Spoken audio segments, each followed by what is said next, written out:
ഇന്ന് നമ്മൾ നോക്കാൻ പോകുന്നത് നിങ്ങൾ ഈ നിമിഷം എന്തിലാണ് ശ്രദ്ധ കേന്ദ്രീകരിക്കേണ്ടത്. രണ്ടാമത്തെ കാർഡ് നിങ്ങളെ നിങ്ങളുടെ ശ്രദ്ധാ കേന്ദ്രത്തിൽ നിന്നും വ്യതിചലിപ്പിക്കുന്നത് എന്താണ്. അടുത്തതായിട്ട് യൂണിവേഴ്സിൻ്റെ അഡ്വൈസ് എന്താണ്.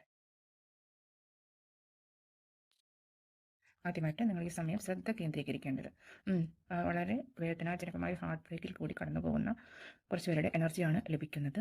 ഈ ഹാർട്ട് ബ്രേക്കിൽ നിന്ന് പുറത്തു വരേണ്ട സമയമായി. നിങ്ങൾക്കൊരു പക്ഷേ ചില റിലേഷൻഷിപ്പ് ബ്രേക്ക് സംഭവിച്ചിട്ടുണ്ടായിരിക്കാം. അല്ലാന്നുണ്ടെങ്കിൽ ചിലപ്പോൾ ഒരു ജോലി നഷ്ടപ്പെടുകയോ അല്ലെങ്കിൽ കനത്ത സാമ്പത്തിക നഷ്ടം നേരിടുകയോ അങ്ങനെ എന്തെങ്കിലും ചെയ്തിട്ടുണ്ടാവാം. അതിൻ്റെ വേദനയിൽ നിന്ന് വളരെ ആഴത്തിലാണ് നിങ്ങളുടെ മനസ്സിൽ മുറിവേറ്റിരിക്കുന്നത്. അതിൻ്റെ വേദനയിൽ മുഴുകി തന്നെയാണ് നിങ്ങളെപ്പോഴും ഇരിക്കുന്നത്. പക്ഷേ ഉണർന്നെഴുന്നേൽക്കേണ്ട സമയമായി. അത് കഴിഞ്ഞു, പാസ്റ്റാണത്. അതിൽ തന്നെ ആലോചിച്ചിരിക്കാതെ നമുക്ക് മുന്നോട്ട് പോയേ പറ്റൂ, നമുക്ക് വിജയിച്ചേ പറ്റൂ.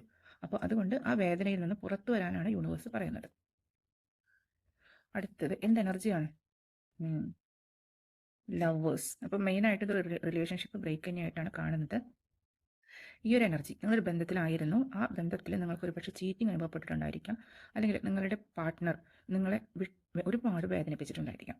അപ്പോൾ നിങ്ങൾക്ക് അതിൽ നിന്നും പുറത്തു വരാൻ കഴിയുന്നില്ല. ഈ എനർജിയാണ് നിങ്ങളെ മുന്നോട്ട് ഇപ്പോഴും ആ സ്നേഹത്തിൽ ഇരിക്കുകയാണ്. ഈ എനർജിയാണ് നിങ്ങളെ മുന്നോട്ട് പോകുന്നതെന്നും തടയുന്നത് എന്ന് മനസ്സിലാക്കുക.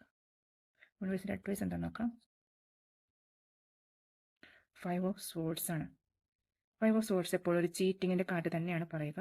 ചതിക്കപ്പെട്ടിട്ടുണ്ട്, പക്ഷേ ആ ചതിക്കപ്പെട്ടതിൽ നിന്ന് പുറത്തു വരണം.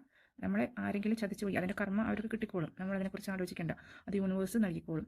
നമ്മൾ അങ്ങനെയുള്ള ബന്ധങ്ങളിൽ നിന്ന് അകലം പാലിക്കുക, രക്ഷപ്പെട്ടു എന്ന് കരുതിയാൽ മതി.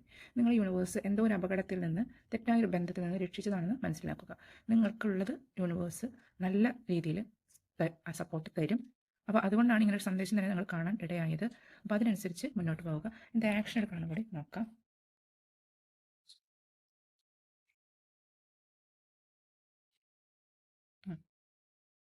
ടെൻ ഓഫ് പെൻറ്റക്കിൾസ് ആണ്. സ്നേഹിക്കുന്ന മറ്റു പലരുണ്ടെന്ന് മനസ്സിലാക്കുക. അത് ആദ്യം ചെയ്യേണ്ടത്. നമ്മൾ ഒരാളുടെ മാത്രം ശ്രദ്ധ കേന്ദ്രീകരിച്ച് അയാളുടെ അടുത്ത് നിന്ന് ചതി നേരിട്ടു അല്ലെങ്കിൽ വിഷമം നേരിട്ടു അങ്ങനെ വിഷമിച്ചിരിക്കേണ്ട യാതൊരു കാര്യമില്ല. ചുറ്റുപാടും നോക്കുക. ഓരോ മണൽത്തരിയിലും ഓരോ ജീവജാലങ്ങളിലും നമുക്ക് കര കവിഞ്ഞൊഴുകുന്ന സ്നേഹം നമുക്ക് കണ്ടെത്താൻ കഴിയും. നിങ്ങൾക്ക് മുന്നോട്ട് പോയി കഴിഞ്ഞാൽ നിങ്ങൾക്ക് കുടുംബപരമായ സന്തോഷങ്ങൾ നിങ്ങൾക്ക് വരാൻ ഇരിക്കുന്നുണ്ട്. ഇപ്പോൾ കഴിഞ്ഞത് ഒരു ദുസ്വപ്നം മാത്രമായിട്ട് കാണുക. ധൈര്യത്തോടു കൂടി മുന്നോട്ട് പോകാൻ ശ്രമിക്കുക എന്നാണ് യൂണിവേഴ്സ് പറയുന്നത്.